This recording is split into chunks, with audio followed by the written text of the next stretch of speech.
BFM Patrimoine, l'émission 100% placement sur BFM Business. Et on accueille ce matin Angélique de Langsin pour Ideal Wine. Bonjour Angélique. Bonjour Cédric. Merci d'être avec nous. Alors que se profilent les ventes de fin d'année, on fait un point sur le marché des ventes aux enchères de grands crus. Oui, on arrive dans une période assez dense de fin d'année, même si en fait la saisonnalité est de moins en moins forte dans les ventes aux enchères, du fait de la digitalisation qui rend très accessible de partout les ventes, et puis d'autre part d'une demande qui se mondialise. Il n'y a plus de bonnes ou de mauvaises périodes donc pour vendre. Disons qu'on vend bien toute l'année. Pour vous donner un exemple, le record annuel enregistré sur la plateforme d'Ideal Wine, il a été établi un 29 juillet avec la vente de ce Musigny 2006 du domaine Leroy qui s'est adjugé pour 28 244 €. Bon. Au plein cœur de l'été, vous voyez, pas de période. On avait justement eu l'occasion d'évoquer avant l'été un phénomène d'engouement très fort, voire de surchauffe sur le marché. Qu'en est-il actuellement ? Oui, on sent qu'actuellement, enfin depuis plusieurs mois, l'engouement pour les ventes aux enchères de vin est très fort. Il y a plusieurs indicateurs qui nous permettent à nous, sur Ideal Wine, qui avons des ventes uniquement digitales, de les mesurer de façon assez précise. Premier indicateur, dans la dernière vente, pour vous donner un exemple, 82% des lots qui ont été vendus étaient présentés pour la première fois. Donc c'était vraiment des nouvelles caves qui étaient mises en vente. Donc là, on vend très vite, très bien. Deuxième indicateur, le taux d'exécution globale des ventes qui n'a jamais été aussi élevé. Il dépasse les 68% en volume et même les 91% en valeur.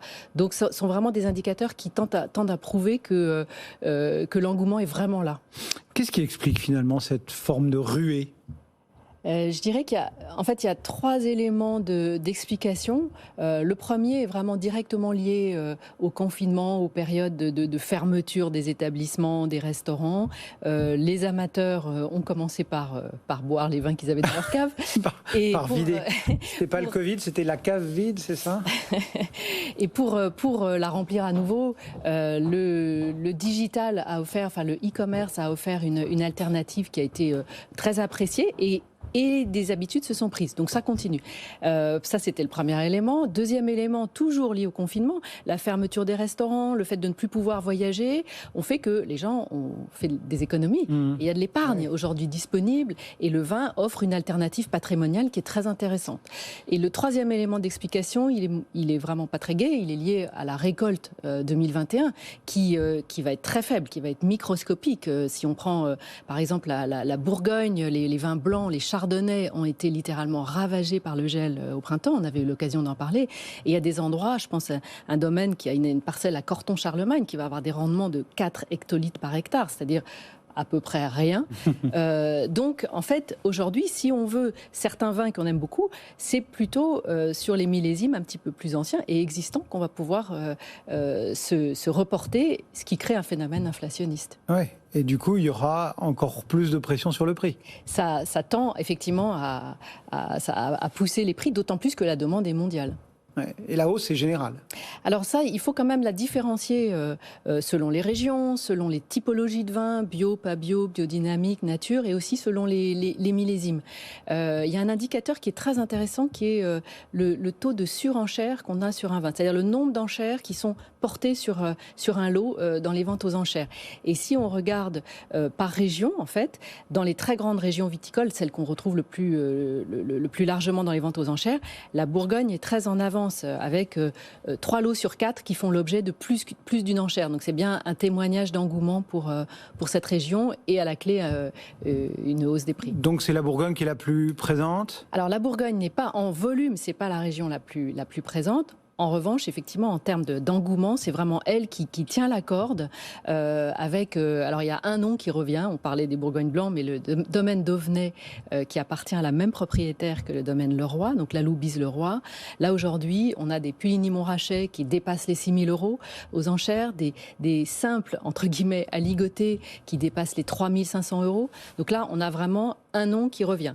Mais on en a d'autres. Hein. Toute la côte de nuit fait l'objet. On voit qu'on a des surenchères sur des domaines comme le domaine Bizot, des collectors comme Jackie Truchot, des noms plus biodynamiques, un petit peu plus pointus comme Bruno Clavelier qui sont à suivre. Donc il y a une gamme assez large de domaines qui aujourd'hui en Bourgogne sont très, très recherchés et qui font l'objet de ces surenchères. Et la Romanée Conti? La Romanée Conti est plutôt stable parce qu'elle est déjà proposée à un niveau de prix qui est très élevé. Donc en fait, actuellement, on constate, ça se vend très bien, mais ça se vend à des niveaux de prix. Et ce phénomène, un petit peu de surenchère, on le voit ailleurs, par exemple à Bordeaux ou pas? Alors Bordeaux fait aussi l'objet, mais dans une moindre mesure. Hein, c'est plutôt un lot sur deux qui fait l'objet de surenchère. Et alors là, il y a deux éléments qui font l'objet de surenchère. C'est d'une part des millésimes un peu anciens, les millésimes des années 80. Je pense à Vieux Château Certan 1982, Pétrus 1982-83 ou Léoville-Barton 89. Donc vous voyez les beaux millésimes des années 80. Et l'autre élément, alors c'est peut-être la perspective de la fin d'année qui veut ça aussi, c'est les liquoreux, avec notamment, je pense à l'extravagant de Doisy-Dane qui est vendu toujours en demi-bouteille. Et là, on a des demi-bouteilles des années 90 qui dépassent les 250 € le demi-flacon, 280 €. Un petit coup d'œil au Rhône aussi? Alors le Rhône, lui aussi, alors il fait l'objet de surenchères. Je dirais, enfin c'est deux lots sur trois qui font l'objet de surenchères, avec Château Rayas toujours, hein, le plus recherché, le 1998 qui s'est vendu plus de 1800 € la semaine dernière sur Ideal Wine. Et puis après là on a l'axe collector avec un domaine comme Dervieux-Thèse qui est très recherché. L'axe nature avec Thierry Allemand aussi qui fonctionne bien, et puis les stars montantes, je pense au domaine Gourde-Motins sur lequel on a vu beaucoup d'enchères se succéder sur la plateforme. Et l'aspect nature, ça fonctionne? Oui, l'aspect nature, ça fonctionne de façon assez transversale. Hein. Il y a plusieurs noms que je vous ai cités qui sont nature. Vous en avez également dans le Jura, je pense au domaine des Murmures, ou dans la Loire beaucoup, et notamment à Sancerre avec le Clos de la Néor qui est très recherché. Mais alors ça, c'est aussi une chasse gardée des vins du Beaujolais, sur lesquels on a de très fortes surenchères. Bon, à vous entendre, on imagine qu'on trouve ce phénomène de surenchère dans toutes les régions, y compris à l'étranger. Est-ce que malgré tout, il est encore temps de se positionner à l'achat, patrimonialement, j'entends, hein? Oui, tout à fait. Alors, en fait, la perspective des ventes de fin d'année, qui vont être très nourries, offre beaucoup de possibilités d'achat. Il faut respecter certains critères. Déjà, il ne faut pas le faire dans un objectif 100% patrimonial. Il faut vraiment le faire dans l'idée d'acheter des vins qu'on a envie de boire un jour. Parce qu'au pire, si la valorisation n'est pas au rendez-vous, on aura toujours une consolation. Et puis, après, il y a des critères. Choisir des millésimes de bonne garde. Hein, on ne connaît pas la durée de l'investissement, elle n'est pas courte. C'est minimum du 8-10 ans qu'il faut imaginer. Bien se renseigner aussi sur les notes. Les notes des grands dégustateurs ont leur vraie importance dans la notoriété du vin qui va être acheté. Et on reprend les régions traditionnelles.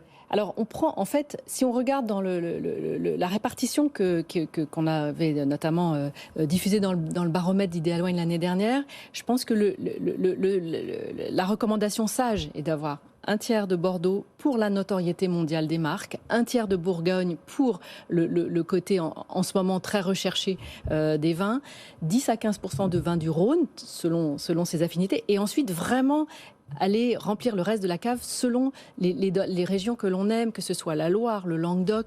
Dans le Languedoc, il y a un domaine en ce moment, on a beaucoup parlé de la Grange des Pères, il y a un domaine qui s'appelle la Bergerie de l'Arcade qui est en train de s'envoler. Donc il y a des domaines pointus qui sont à rechercher un petit peu partout, sans oublier de mettre un petit peu de champagne, une pointe d'Alsace et des vins étrangers, parce que les vins étrangers, aujourd'hui, on en reparlera, mais c'est vraiment un axe de développement très fort sur le marché des ventes aux enchères. Angélique de Lanxin et Ideal Wine. Merci Angélique.